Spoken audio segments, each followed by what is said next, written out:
Hi guys and welcome back to Abodha's new section. In this section we are going to learn about endowment effect and we are going again into the psychological topics that are there in stock marketing. And I had told you that the stock market is moving with the psychology.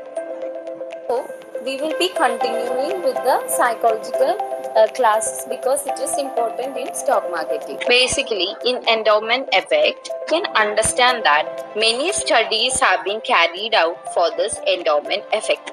To understand this, let us consider an example that we are having a product. So let us say this to be an old car, which is, let us say it is Swift is the one which we are having. We are having a red color Swift car already. What value we ascribe for this Swift will be always high. Okay. Versus we will think another person is also having a Swift car.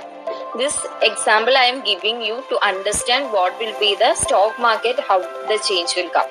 So, the Swift car which we are having will have a high price when compared to a Swift car. Either it is in the hands of some other person or it is belonging to our friend or any person we know or it is belonging to a showroom or anything. So what I am trying to convey is that a thing that is not in our hands, maybe the Swift car which is belonging to the showroom may not be thought as beneficial as the one which we are having. Okay, so we don't take that particular thing or a product as valuable. So that is the psychological thing behind this. Now, in the earlier class, we had done a study to understand this. So in the similar way, in this class also, we'll be doing a study. Okay. A study will be carried out. So, we are going to divide the category of people into two groups, that is X and Y. So, in the X group, what they did was, they gave a pen to the X group. While to the Y group, what they did?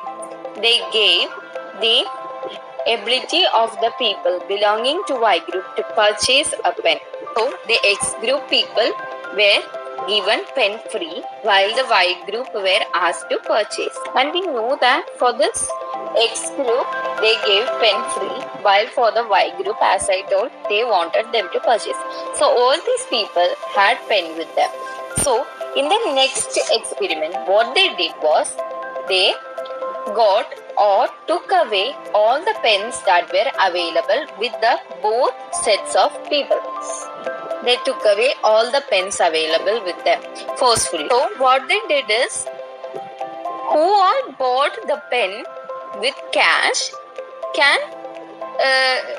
were given the refund, but the people who didn't buy for cash wanted to buy were asked to buy for money. That is, both groups of people, that is X and Y, were asked to buy the pen for money.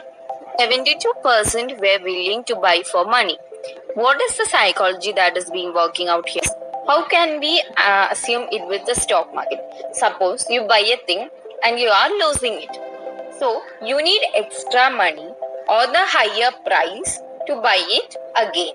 So when you are coming to a position, value for ascribing it is very high. So in the earlier class also we had learned like that. What we learned over there, that is what I am trying to say you is that to ascribe a value of a stock, you must give a high price.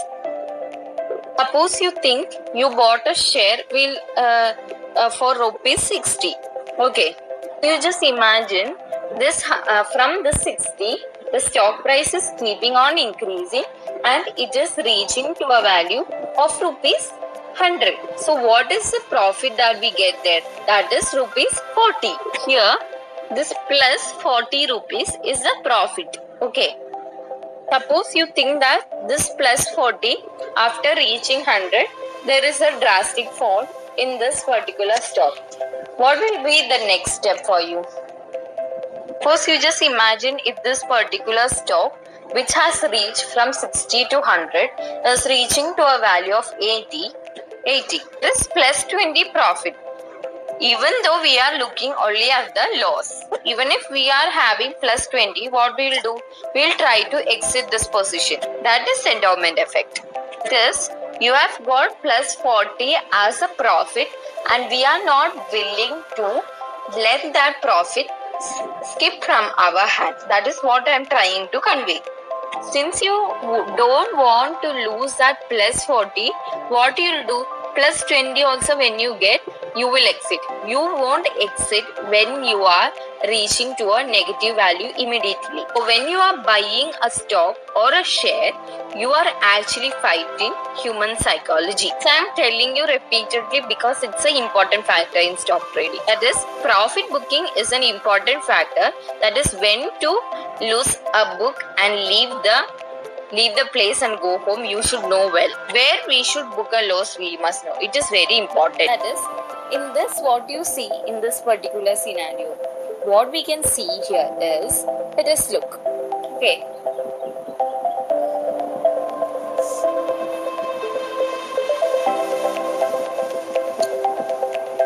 we will look to it. They are all under endowment effect here.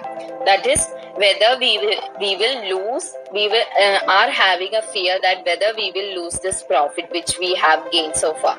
After buying a share, if there is a loss after getting somewhat profit, means you won't be able to accept it at all. Maybe it will be 100 or 80 or even 50. Probably you guys won't be able to accept that loss.